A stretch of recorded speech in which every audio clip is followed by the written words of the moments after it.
those chairs back just a little bit so they can. We got it. Okay. So I need somebody. This is the entire country, and each of you represents 10% of the population. And if we divided the wealth in this country equally in families, each family would have about $400,000. Sounds pretty nice. It's never going to happen, but you know, it sounds nice. So each of you represents 10% of the country.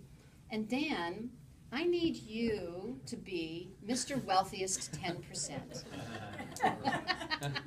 Sorry he doesn't have the mustache and the hat. We tried. But, you know. So he's going to be the wealthiest. This little boy's got a mustache. Yeah. Anyways, okay. So Dan's going to be Mr. Wealthiest 10%. So how many of these chairs, if each chair represents 10% of the wealth in this country, how many chairs would Dan have to represent his wealth? 9. 9. 7. Anybody else? 5. Well, 7 is the correct number. So Mr. Wealthiest 10% gets 7 chairs. So I want all the rest of you go down there, move away from his wealth. Chairs. Chairs. You guys are sweating on his wealth. You've got 3 chairs down there. And Dan, I want you to pull your chair. You know, arrange your wealth any way you'd like. But you need to be in touch with your wealth as much as you 1, 2, 3, 4, 5, 6. Okay. So, you know, arrange yourself there. But it's your, these are your holdings. Ladies first, ladies first, ladies first. Now these 3 chairs, you all 9 of you have to figure out somehow, how are you going to share those 3 chairs? Okay, yeah, I got them now. Very good. So you all have to, if you're not touching the chair, you've got no money at all. So how are you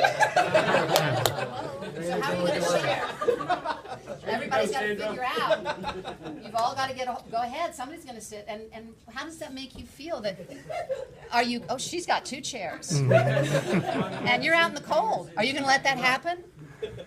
You're all being, She's going to give me some of her income. oh, no. You're all being very polite here, but if this was really all the money that was available, how would you feel? And whose fault is it that you've only got these 3 chairs to fight over? It's all of us. It's all of us. purchased elected officials' fault. That's a good part of it. Is it his fault? Everybody's Who was saying that we need to do the Frankenstein thing in the street with pitchforks? I haven't seen Russ that. back here. Russ back here. He's got the pitchfork. You got, No, like a little revolution. yeah, you got a good point. Please. But this is what's happening in this country. You know, this is 90% of America has 30% of the wealth. Oh, and put up one finger, not that finger. Oh, okay. That finger, yeah. That finger is the top 1%, and that finger has 4 of those chairs. So it's pretty stark, isn't it? So that's the picture of wealth inequality in this country, and it's pretty much like this around the globe. We're not unusual in that respect. So thank you very much. You can put your chairs back. Thank you for... So, were you surprised by those statistics? How do you think how do the wealthiest 10% spend their money? Do they spend their money? What do they do with it? Overseas. They couldn't possibly spend. Yeah, they invest it, they send it overseas.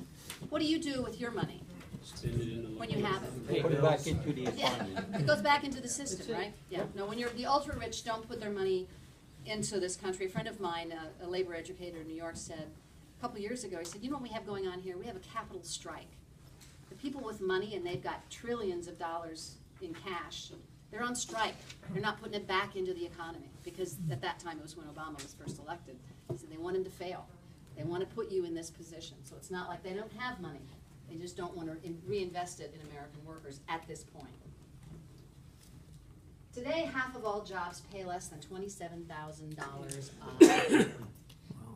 Shocking. Just sit and think for a minute how you'd feel if that's all the money you had. That's why people work 2 or 3 jobs. And a third of those jobs are part-time.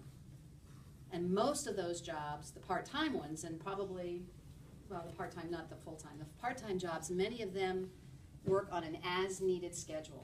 So as-needed scheduling is a nightmare. You cannot plan your family life because you don't know if you're going to work, 7 to midnight and then wake up at 5 o'clock the next morning and go in and open the store. You don't know. Some people, as needed, they go to work.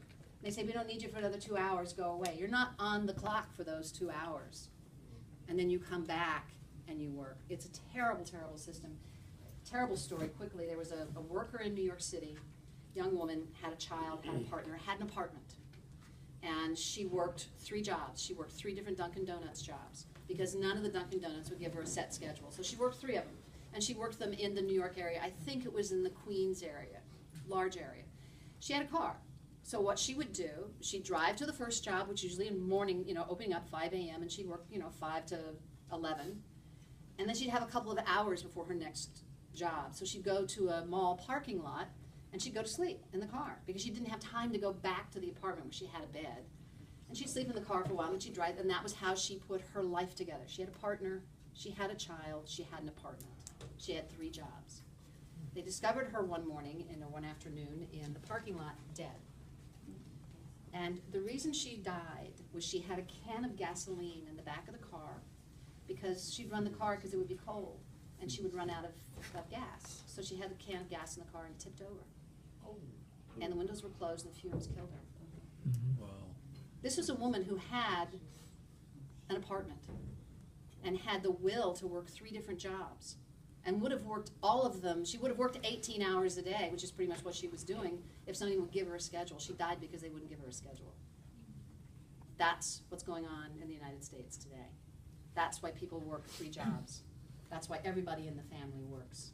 Not because there are no jobs available, because they won't schedule people for a full-time shift.